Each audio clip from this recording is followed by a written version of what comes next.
ఒక అందమైన అడవిలో చిన్న పెద్ద జంతువులందరూ సంతోషంగా జీవిస్తూ ఉండేవారు.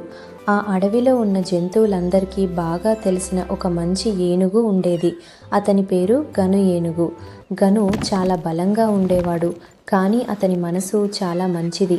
అతను ఎప్పుడూ అబద్ధం చెప్పడు. అందుకే అడవిలోని జంతువులందరూ గనుని చాలా నమ్మేవారు. ఒకరోజు అడవిలోని జంతువులు కలిసి ఒక పెద్ద పండుగ చేసుకోవాలని నిర్ణయించుకున్నారు.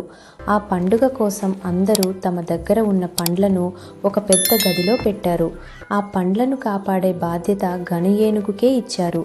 గను ఉంటే మన పండ్లు సురక్షితంగా ఉంటాయి అని అందరూ అనుకున్నారు. ఆ రాత్రి గను పండ్ల గది దగ్గర కూర్చొని కాపలా కాస్తున్నప్పుడు అతనికి చాలా ఆకలిగా అనిపించింది.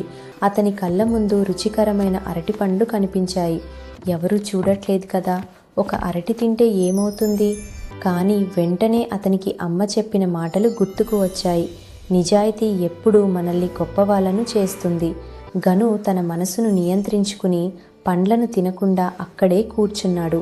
కానీ కొద్దిసేపటికి ఒక కోతి వచ్చి దొంగతనంగా కొన్ని పండ్లు తీసుకెళ్ళింది. ఉదయం పండుగ మొదలయ్యే ముందు పండ్లు తక్కువగా ఉన్నాయని జంతువులందరూ గమనించారు.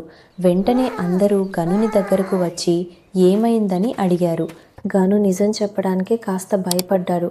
కానీ అబద్ధం చెప్పకుండా ఇలా అన్నాడు, నేను పండ్లు తినలేదు. కానీ రాత్రి ఒక కోతి దొంగతనంగా పండ్లు తీసుకెళ్ళింది. నేను అడ్డుకోలేకపోయాను. గను మాటలు విన్న కొన్ని జంతువులు మొదట కోపపడ్డాయి. కానీ గను నిజాయితీ చూసి అడవిరాజు సింహం ముందుకు వచ్చి ఇలా అన్నాడు, గను నిజం చెప్పాడు కాబట్టి అతనిని శిక్షించం. నిజం చెప్పడం చాలా గొప్ప గుణం. ఆ మాటలు విన్న కోతి తన తప్పు అర్థం చేసుకుని ముందుకు వచ్చి క్షమాపణ చెప్పింది. అందరూ కలిసి పండ్లను మళ్ళీ పంచుకుని పండుగను ఆనందంగా జరుపుకున్నారు. ఆ రోజు నుండి అడవిలోని చిన్న పెద్ద జంతువులందరూ గను ఏనుగుని ఇంకా ఎక్కువగా గౌరవించసాగారు. వారు అర్థం చేసుకున్నారు, బలం కన్నా నిజాయితీ గొప్పది. నిజం ఎప్పుడూ గెలుస్తుంది.